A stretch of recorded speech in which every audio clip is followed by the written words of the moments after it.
दोस्तों नमस्कार।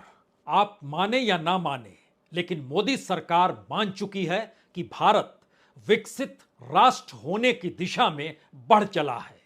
और अगर विकसित देश भारत नहीं हो रहा है और आपके भीतर कोई सवाल है, तो फिर हो सकता है कल आपके घर के दरवाजे पर भी एक फरमान आ जाए और जिसमें लिखा हुआ हो कि आप ही को यह प्रचार करना है कि भारत विकसित राष्ट्र हो चला है। और यह प्रचार आपको अपने घर पर, अपने मोहल्ले में, अपने गांव में, अपने उस पूरे इलाके के भीतर करना है जहां पर भी आप जा सकते हैं।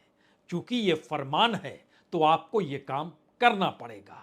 आप कहेंगे कैसे यह संभव है जिस देश के भीतर अभी भी रोजगार को लेकर लाले पड़े हुए हों, किसानों को अपनी आय जो लागत होती है वह भी मिल नहीं पा रही हो, हाथों में डिग्री लेकर इस देश के भीतर का युवा अभी भी सड़कों पर धूल फांक रहा हो और आप कहते हैं हम विकसित हो चले हैं।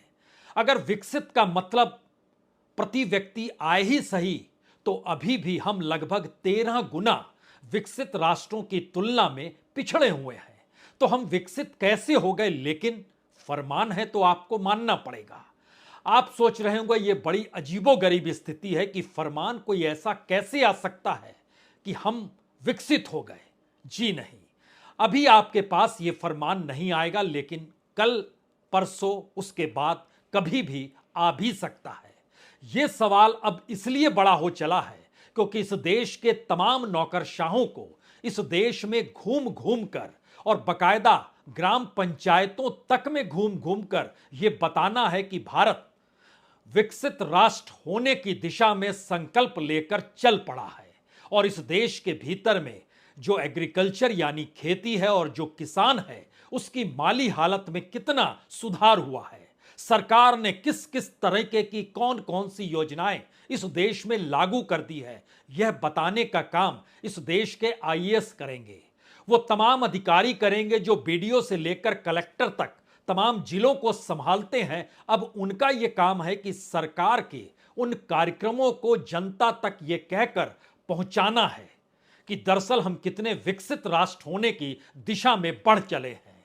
तो हो सकता है आपके जहन में एक सवाल इस बात को लेकर भी हो, क्या ऐसा तो नहीं है इससे पहले सेना को कहा गया कि आप सरकार के फ्लैगशिप कार्यक्रम को लेकर 9 शहरों में घूम जाइए और वहां पर अलग अलग पॉइंट बताइए। और चूंकि सेना के प्रति जनता का भाव बेहतरीन होता है, उसे गौरव महसूस होता है, तो सरकार की योजना अगर सेना ही बताने लगे तो क्या फर्क पड़ता है?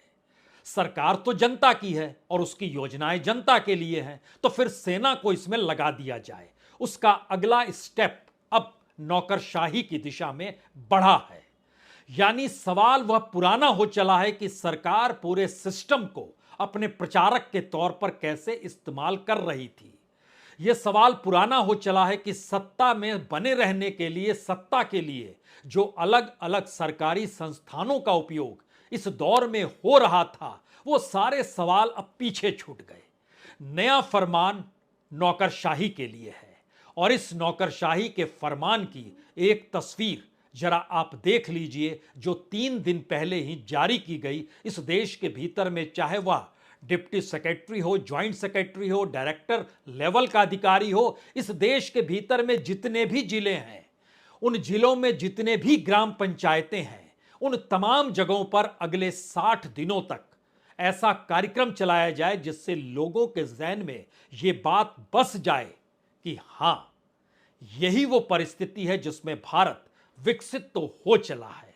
और इसके लिए बकायदा जो फरमान जारी किया गया है वह J S. Malik, under secretary government of India, उनके जरिए यह फरमान principal chief commissioner of income tax, उनको बताया गया कि आप joint secretary, director, deputy secretary, हर अलग अलग सर्विस के भीतर डिप्लॉयमेंट होगा और एक रथ यात्रा निकलेगी जिसके जरिए गांव गांव में, आप सोचेंगे कितने गांव, तो गांव तकरीबन 2,69,000 गांव और जिले लगभग 765 जिले, इन तमाम जगहों पर ये अधिकारी घूमेंगे।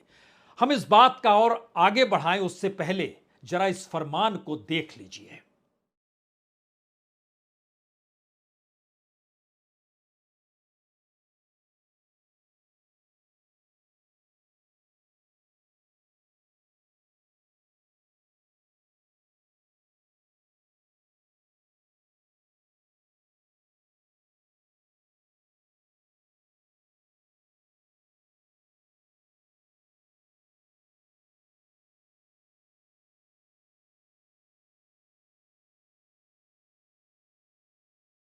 ठीक देखा आपने, यही वो चिट्ठी है जो जारी की गई है और इसकी तारीख जो है वह 17/10/2023 की है।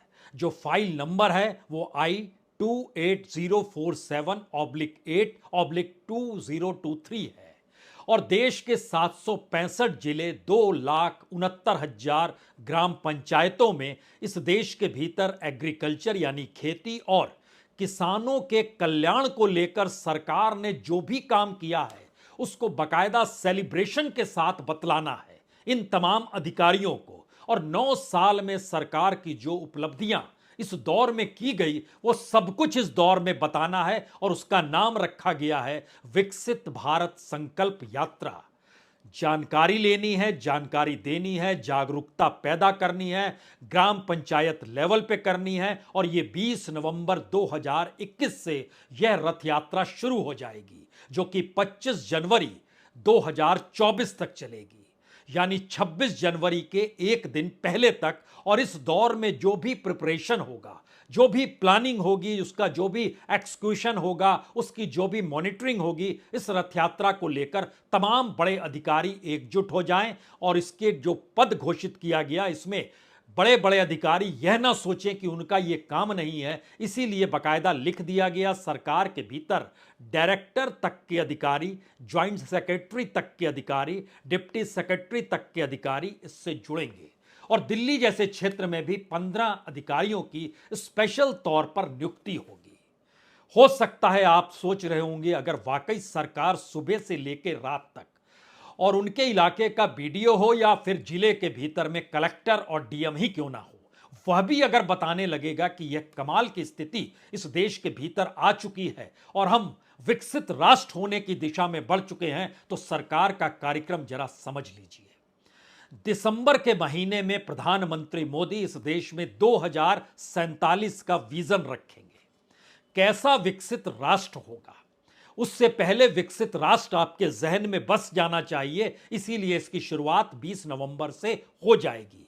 और चूंकि यह रथ यात्रा के जरिए निकलेगा जो जिले जिले, गांव गांव, ग्राम पंचायत के भीतर रथ यात्रा के तौर पर देखा जाएगा, तो जनवरी के महीने आते आते अयोध्या में राम मंदिर और उसमें भगवान राम की प्राण प्रतिष्ठा का कार्यक्रम भी हो जाएगा जिसमें प्रधानमंत्री शरीक भी होंगे। यानी चुनाव की दिशा में बढ़ते हुए देश के भीतर में पहले सेना को झोंका गया, अब देश की नौकरशाही को झोंका जा चुका है। इस देश के भीतर में मीडिया, उसको तो पहले ही अपने हाथ में ले लिया गया और बताया गया आपको किस रूप में कौन सा कार्य करना है। फरवरी के महीने में अंतरिम बजट आना है, उस अंतरिम बजट में इस रथ यात्रा जो निकाली जाएगी, गांव, किसान, मजदूर, इनके कल्याणकारी योजना, इनके हक को बताते हुए कि हमने आपको ये दे दिया है, अब आप आंख मिचौली ना करें, कोई सवाल ना करें। तो एक क्षण के लिए जरा हमें लगता है कि आज इस देश की उस स्थिति को समझिए जहां पर इस देश के ग्राम पंचायत और जिलों के भीतर सरकार इस संकल्प यात्रा जो विकसित भारत के नाम के साथ निकाल रही है उसका सच क्या है। बकायदा सरकार का नीति आयोग यह कहता है कि इस देश के भीतर में 125 एस्पिरेशनल डिस्ट्रिक्ट उन्होंने बनाया जो बड़े ही गरीब जिले हैं।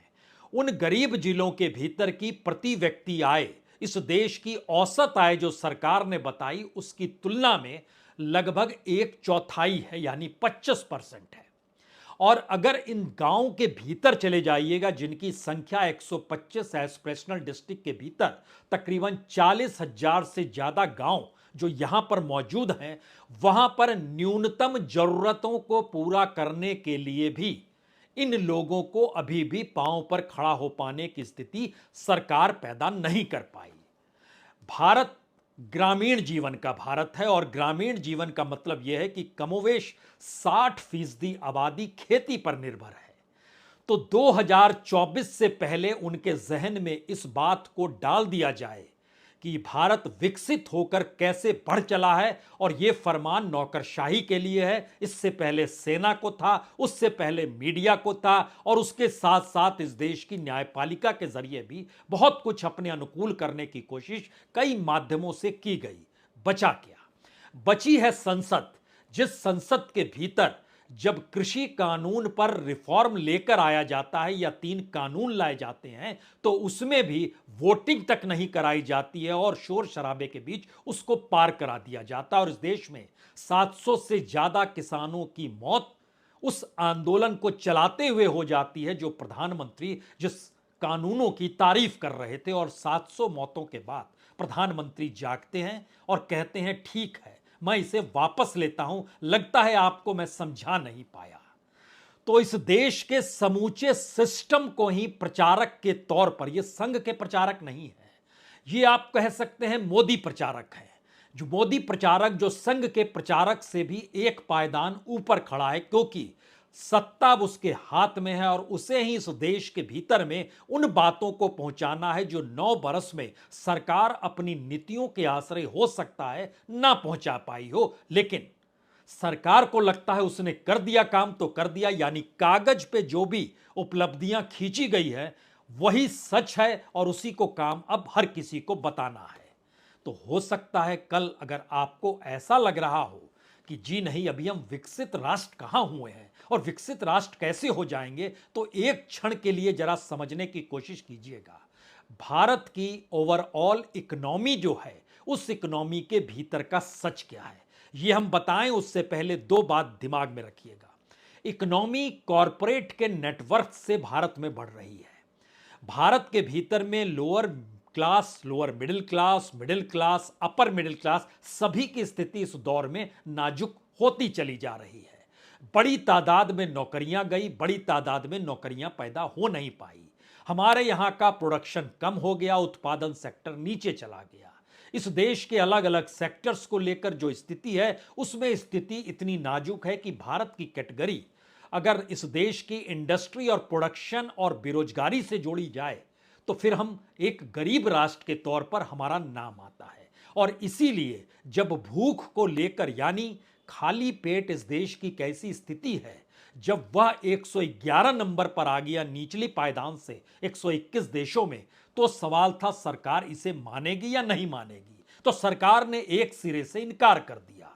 और जरा कल्पना कीजिए, एक कैबिनेट मिनिस्टर ये कहती हैं कि मैं जब सुबह से लेकर शाम तक अलग अलग जगहों पर कहीं कॉन्फ्रेंस करने हवाई जहाज पे जाती हूं, फिर दूसरे शहर में जाती हूं हवाई जहाज से, और उसके बाद अचानक मुझे कोई फोन करके पूछे आपको भूख लगी है क्या, तो मैं कहूंगी हां मुझे भूख लगी है, तो मुझे भी भूखों की शुमारी में शामिल कर दिया जाएगा। यह बात इस देश के एक कैबिनेट मिनिस्टर कहती हैं।